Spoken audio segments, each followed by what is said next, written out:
लोकसभा चुनाव का बिगुल बज चुका है। उसके बाद सारी पार्टियों ने अपने प्रत्याशियों की घोषणा तो कर ही दी है और सब कोई चुनावी प्रचार प्रसार में लगा हुआ है, लेकिन इसी बीच सबकी नज़र कांग्रेस की सीटों पर है और इस बार कांग्रेस कौन कौन से ऐसे नाम है जो उतारेंगे और जनता उनको वोट देगी।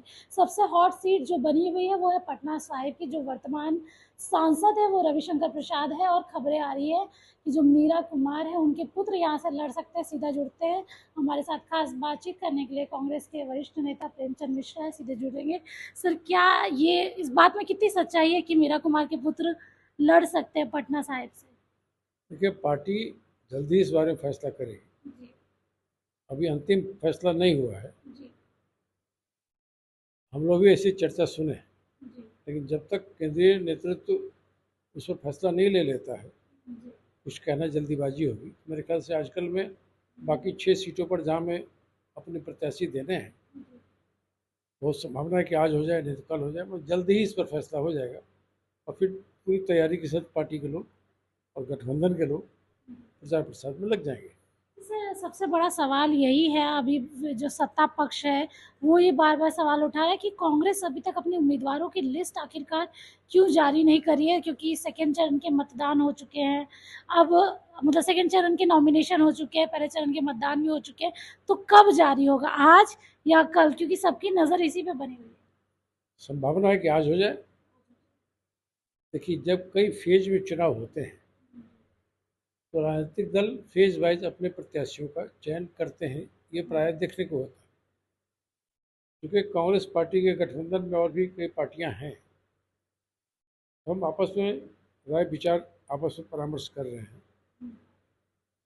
अगल बगल के क्षेत्र में हमारे किस गठबंधन के साथी लड़ रहे हैं, वहाँ का इक्वेशन क्या बन सकता है, सभी चीज़ों का ध्यान रखना पड़ता है। फिर विरोधी दल की तरफ से कौन सा उम्मीदवार है, उस इलाके का क्या कॉम्बिनेशन है, वहाँ हमारा कौन सा उम्मीदवार बेहतर हो सकता है, इन सभी चीज़ों को ध्यान में रखकर जब फैसला लिया जाता है, कभी कभी लेट होता है, लेकिन पार्टी का इस बात को लेकर बिल्कुल दृढ़ संकल्प है कि हम अच्छे उम्मीदवार दें, जीतने वाले उम्मीदवार दें और गठबंधन के लोग जीतें। जैसा कि प्रथम चरण के मतदान से भी रुझान लगा, कहीं बीजेपी की और मोदी जी की गारंटी प्रचार से हवा में है, धरातल पर आम जनता में उसका कोई झुकाव देखने को नहीं मिला है। सर, आपके अनुमान क्या कहते हैं कि इस बार 400 पार होंगे कि नहीं होंगे? अब ये सब कहने की बातें हैं। मुख्यमंत्री नीतीश जी को सुनिए तो कहेंगे 4,000 पार कर देंगे। 500 का नया संसद भवन बना है, अब ये 4,000 एमपी जिता रहे हैं, कहाँ बैठेंगे? इसका उस भवन को तोड़ेंगे फिर नया बनाएंगे क्या? ये लोग अति उत्साह में कुछ भी बोलते हैं, बोलने दीजिए। आम जनता तय कर चुकी है। केंद्र सरकार के कार्यों का सब मूल्यांकन हो रहा है। महंगाई और बेरोजगारी से लोग परेशान, फिर उसी सरकार को दोबारा वोट क्यों देंगे जिस सरकार ने उन्हें निराश किया है?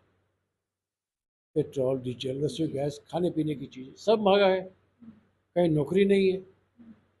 तो राहुल गांधी जी ने तो एक गारंटी दिया, हम लोग गारंटी पत्र भी साइन करके दे रहे हैं, हमारी सरकार बनी तो हम आपको ये करेंगे, नौजवानों को 1 लाख रुपया देंगे, गरीब महिलाओं को 1 लाख रुपया देंगे। ये रिटर्न में गारंटी पार्टी का। नरेगा मजदूरों को अब 400 रुपये वेतन मिलेगा दिन का। हम जो कह रहे हैं सिर्फ भाषण नहीं दे रहे, हम रिटर्न में उसको एज ए गारंटी पत्र दे रहे हैं कि हम करेंगे। कितना ज़रूरी है जनता को इस बार अपने मतदान जो है वो बहुत सोच समझ के करने चाहिए, क्योंकि ये लोकसभा चुनाव काफ़ी महत्वपूर्ण भी बताए जा रहे हैं और जिस तरीके का देश में माहौल है, कहा भी जा रहा है कि ये मत इस बार के जो इलेक्शन है वो काफ़ी ज़्यादा महत्वपूर्ण है, यही आगे का भविष्य डिसाइड करेंगे। बिल्कुल, यह चुनाव सिंपल लोकसभा का चुनाव नहीं है। जो परिस्थितियां देश में बनी हैं पिछले मोदी जी के शासन में, वो परिस्थितियां कहीं से भी लोकतंत्र के लिए अच्छे संकेत नहीं देते। अगर लोकतंत्र को बचाना है, संवैधानिक संस्थाओं को बचाना है, संवैधानिक मान्यताओं को बचाना है, तो बीजेपी को सत्ता से बाहर करना हो।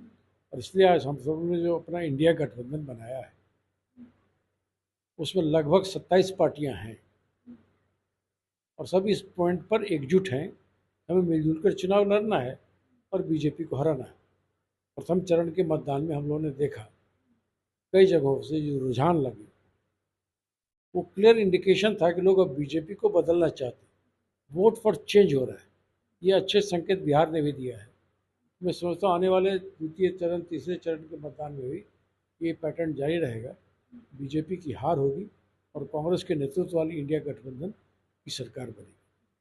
तो चलिए देखिए, जिस तरीके से सीट शेयरिंग के मसले पे बार बार सवाल उठाए जा रहे थे, तो आज नहीं तो कल में कांग्रेस अपने प्रत्याशियों की लिस्ट जारी कर देगी और देखना होगा इस बार उम्मीदवार कौन होते हैं, खासकर पटना साहिब से, क्योंकि सबकी नज़र उस सीट की पे बनी हुई है और कौन उम्मीदवार रहेगा उस पे भी बनी हुई है।